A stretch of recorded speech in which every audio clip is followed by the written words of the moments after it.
গণ অভ্যুত্থানে সংঘটিত প্রতিটি হত্যার বিচারের দাবিতে শাহবাগে অবস্থান নিয়েছেন নিহতদের পরিবারের সদস্যরা।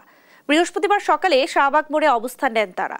নিহতদের স্বজনরা বলেন, অন্তর্বর্তী সরকার বিচারের নামে টাল বাহানা করছে। এ সময় সাবেক প্রধানমন্ত্রী শেখ হাসিনার ফাঁসির দাবি করে তারা বলেন, আন্দোলনে হত্যাকাণ্ডের সঙ্গে জড়িতদের প্রত্যেকের বিচার দ্রুত নিশ্চিত করতে হবে।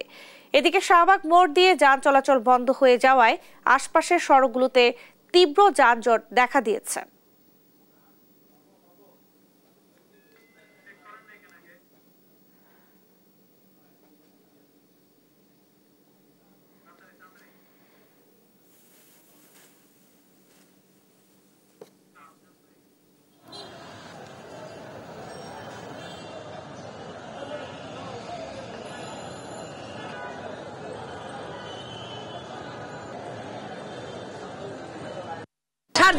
আজকে নাহিদ এদের ডাকে আমার সন্তানরা গেছে, তারা ঠিকই তারা মায়ের কোলে সন্দেহ হলে মায়ের কোলে যায়, আমাদের সন্তানরা তো মায়ের কোলে আসে না।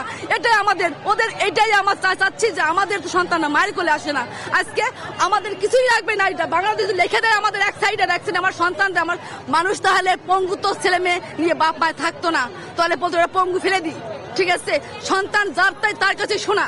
আজকে আমাদের সন্তান হারা হয়েছি, আমাদেরকে একটা মানুষ আমাদের কথা শুনতে চাচ্ছে না। কি শুনতে গেলে পর দিচ্ছি, দেখাবো, দেবো, এভাবে কথা বলতেছে।